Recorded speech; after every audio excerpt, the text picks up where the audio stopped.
రోజు ఆంధ్ర రాష్ట్ర ప్రజలందరూ చూస్తున్నారు, లైవ్ లో కూడా చూస్తారు. మేడం గారు మాట్లాడుతూ ఎగతాళిగా మేమేదో అన్నాము మా పైన.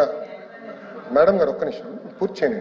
ఎవరో సభ్యులు చెప్పారు, నేను పూర్తి ఎవరు నేను మాట్లాడలో మళ్ళీ నేను ఇప్పుడు నుంచున్నా, నా ఛాన్స్ మాట్లాడి నేను ఎగతాళి చేస్తూ కేంద్ర ప్రభుత్వంతో మా పైన ఆధారపడి ఉంది అంటాం కరెక్ట్ కాదు అధ్యక్ష. నేను మళ్ళీ చాలా స్పష్టంగా చెప్తున్నా, తెలుగుదేశం పార్టీ కానీ జనసేన పార్టీ కానీ అన్కండిషనల్గా మేము సపోర్ట్ చేసాం కేంద్ర ప్రభుత్వం.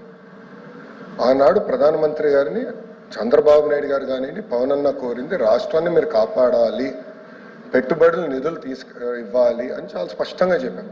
దాంట్లో భాగంగా మేము తీసుకొచ్చాం, రైల్వే జోన్ తీసుకొచ్చింది మేము అధ్యక్ష. విశాఖ ఉక్కుని కాపాడింది ఎన్డీఏ ప్రభుత్వం అధ్యక్ష. గతంలో కాపాడింది ఎన్డీఏ ప్రభుత్వం, మళ్ళీ కాపాడింది ఎన్డీఏ ప్రభుత్వం అధ్యక్ష. వాజ్పేయి గారు కాపాడారు, ఇప్పుడు నరేంద్ర మోడీ గారు కాపాడారు. మేము వెళ్ళి మాట్లాడాం, మేము చర్చించాం, అది జరిగింది. అంతేకాకుండా అధ్యక్ష అమరావతికి నిధులు తీసుకొచ్చాం, పోలవరానికి నిధులు తీసుకొచ్చాం. సో అధ్యక్ష మళ్ళీ నేను మేడం గారిని కోరేది, కేంద్ర ప్రభుత్వం సహకారం ఆంధ్ర రాష్ట్రానికి చాలా చాలా అవసరం. వక్రీకరిస్తూ ఎగతాళి చేస్తూ మాట్లాడటం కరెక్ట్ కాదు. మేము అన్కండిషనల్గా సపోర్ట్ చేసాం. యూఆర్ పార్ట్ ఆఫ్ ఎన్డీఏ అధ్యక్ష. మళ్ళీ ఎన్నిసార్లు చెప్పాలి నేను?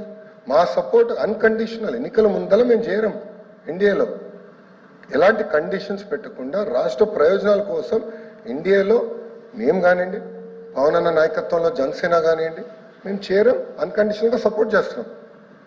దాంట్లో భాగంగానే ఈరోజు ఎప్పుడు రాని విధంగా మీరు 5